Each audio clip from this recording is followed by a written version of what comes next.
من اخذہ اخذ بحظ وافر، جس نے بھی علم کو لیا اس نے اس کو لیا وافر مقدار میں.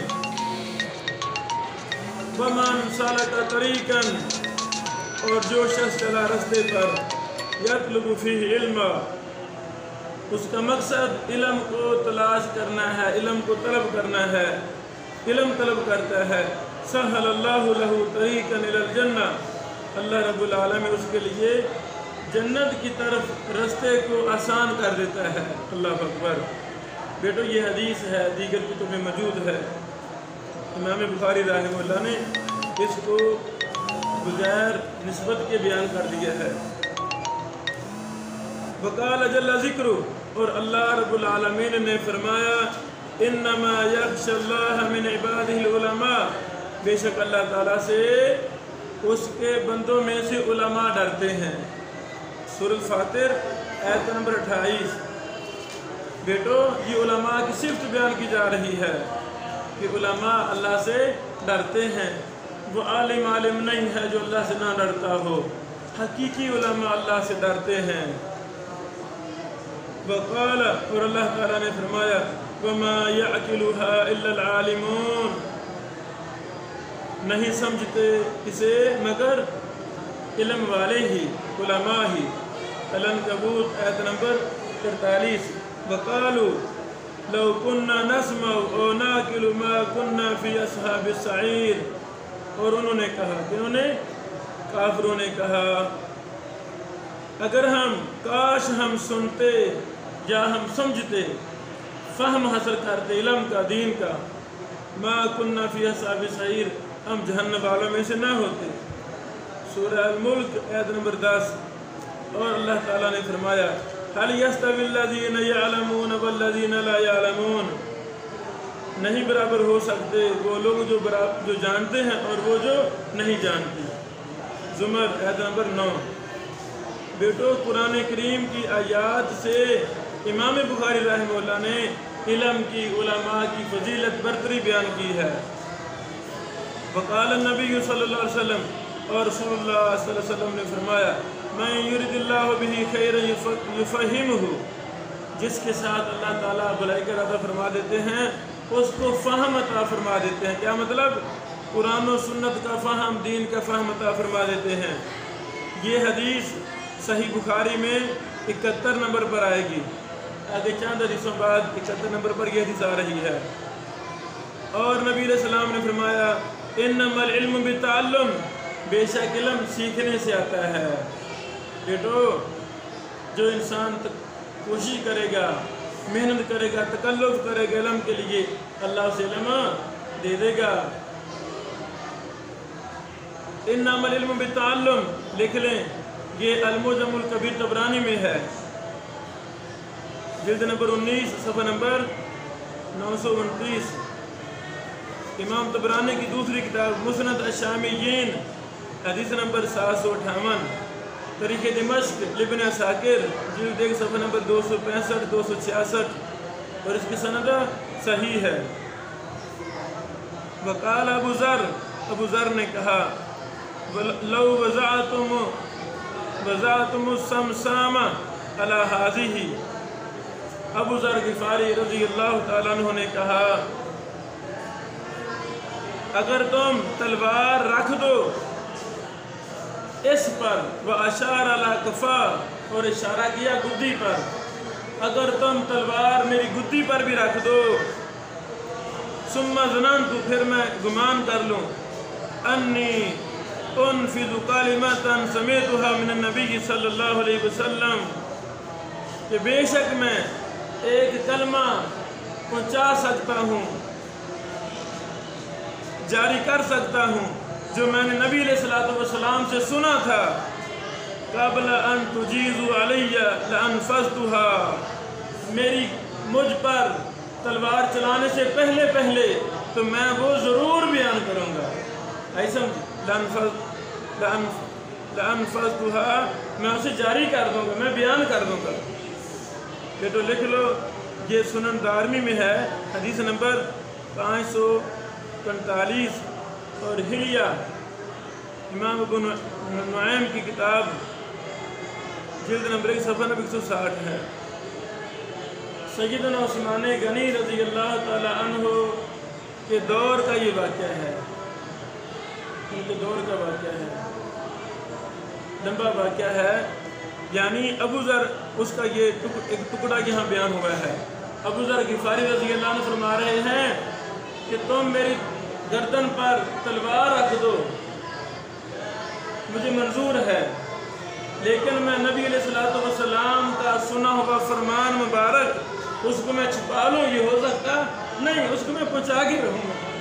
اللہ اکبر۔ بیٹو علم سے اتنی محبت ہونی چاہیے، علم سے اتنا جذبہ، اتنی محبت ہونی چاہیے، اتنا مشن انسان کے پاس ہونا چاہیے۔ وقال ابن عباس، اور سیدنا ابن عباس نے کہا کونوا ربانیین، تم ربانی بن جاؤ۔ اللہ تعالیٰ کا فرمان ہے نا کونوا ربانیین، سورۃ آل عمران آیت نمبر 79۔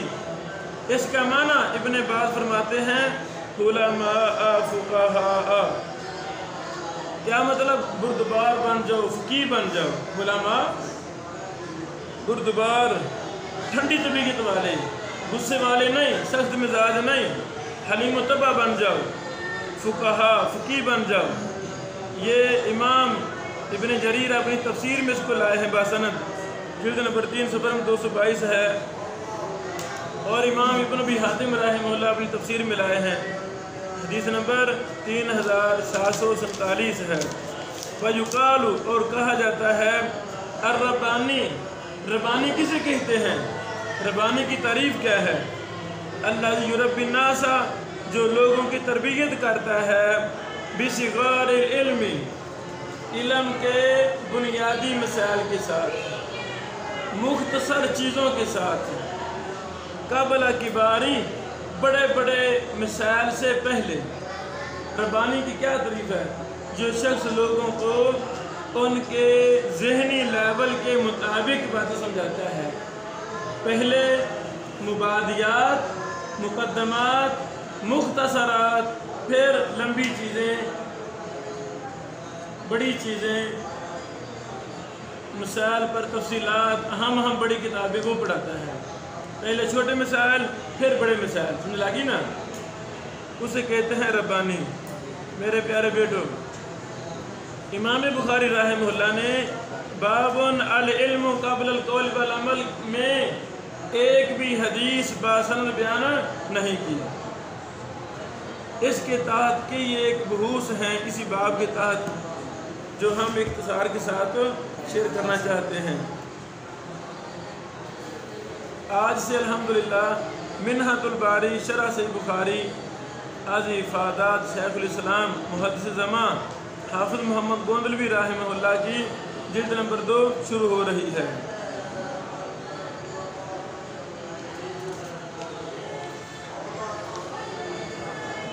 اچھا، یہ بیٹو امام بخاری رحمہ اللہ نے لکھا ان العلماء هم ورثۃ الانبیاء۔ اس کے شروع میں یہ نہیں کہا قال رسول اللہ، نے نہ کہا، نہ سند بیان کی اور نہ ہی اس کی نسبت نبی علیہ الصلوۃ والسلام کی طرف کی۔ مطلب کیا ہے؟ مطلب یہ ہے کہ امام بخاری رحمہ اللہ اس کو بغیر سند کے، بغیر نسبت کے، نہ باسند لائے، نہ ہی معلق لائے، بلکہ ویسے جملہ لکھ دیا، حالانکہ یہ جملہ تو حدیث کا جملہ ہے۔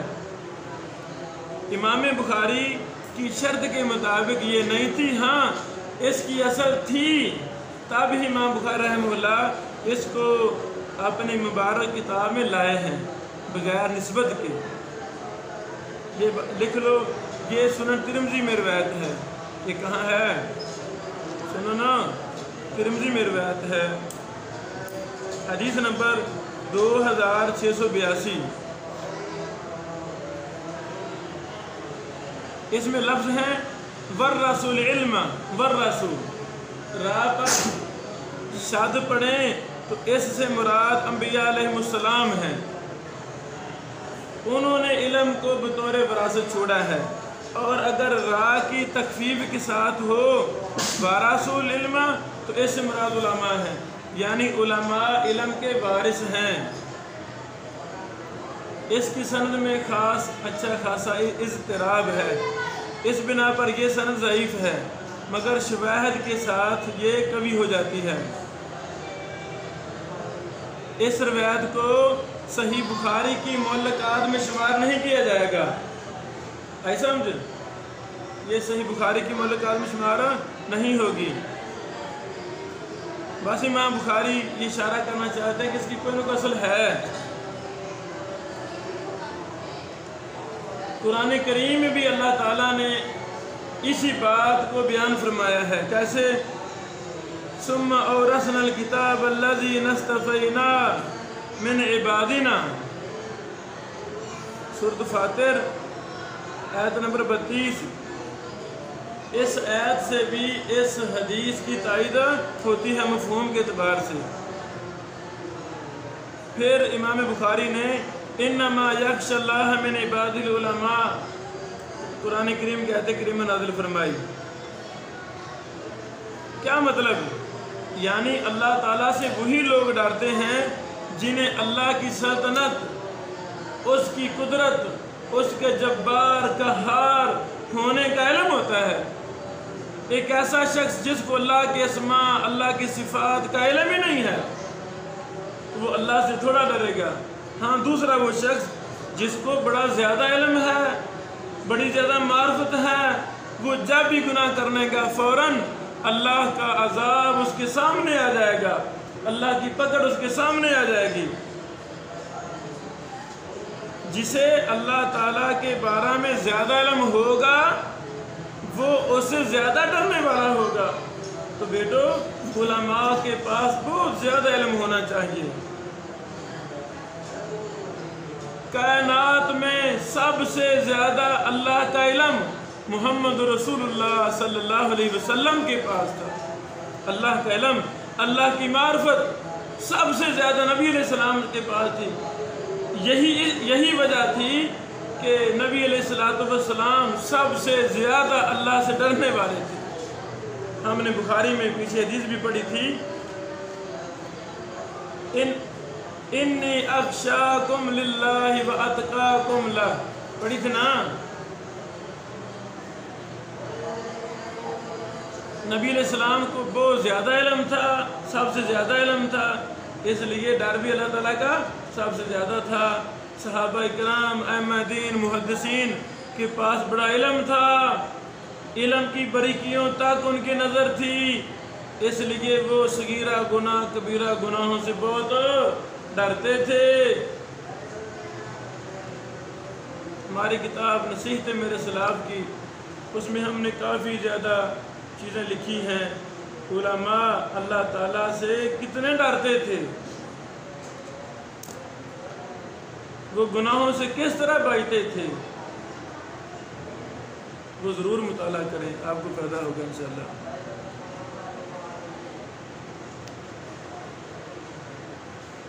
اچھا جی، وَمَا يَعْقِلُهَا إِلَّا الْعَالِمُونَ، اس میں اہل عقل سے کون مراد ہیں؟ علماء۔ علماء دنا ہوتے ہیں، ان کے پاس قرآن و سنت کا علم ہے۔ جتنا انسان قرآن و سنت سے دور ہے اتنا ہی وہ بے وقوف ہے، اجڑ ہے، عقل سے عاری ہے۔ جتنا قرآن و حدیث کے علم کسی کے پاس ہے اتنا ہی وہ دنا ہے، اہل عقل ہے، اہل علم ہے۔ بعض لوگوں نے اس آیت سے تقلید ثابت کرنے کی کوشش کی ہے۔ شیخ الاسلام حافظ محمد گوندوی رحمہ اللہ نے لکھا ہے، جلد نمبر 2 صفحہ نمبر 11 پر، مولوی شمس الدین نے کہا ہے کہ اس آیت سے تقلید ثابت ہوتی ہے، کیونکہ اس آیت سے معلوم ہوتا ہے کہ علماء ہی سمجھ بوجھ والے ہیں، لہذا دوسرے لوگوں کو علماء کی تقلید کرنی چاہیے۔ کیا کرنی چاہیے؟ تقلید کرنی چاہیے۔ حالانکہ اللہ تعالیٰ نے یہ مثالیں کافروں کے لیے بیان کی ہیں، اور اگر انہیں صرف علماء ہی سمجھتے ہیں اور کافر سمجھتے ہی نہیں تو یہ مثالیں ان کے لیے بیان کرنے کا کیا فائدہ؟ آگے سمجھے، اس آیت سے دراصل مراد یہ ہے، اس آیت کا معنی کیا ہے؟ مراد یہ ہے کہ علماء ہی اس سے فائدہ اٹھاتے ہیں، ورنہ سمجھتے تو سب ہیں، اگر قرآن علماء کے علاوہ دوسروں کو سمجھ ہی نہیں آتا تو یہ ابو جہل وغیرہ پر حجت کیسے بنے گا؟ ابو جہل کوئی عالم تھا؟ یہ بہت اچھا جواب دیا حافظ محمد گوندوی رحمہ اللہ نے۔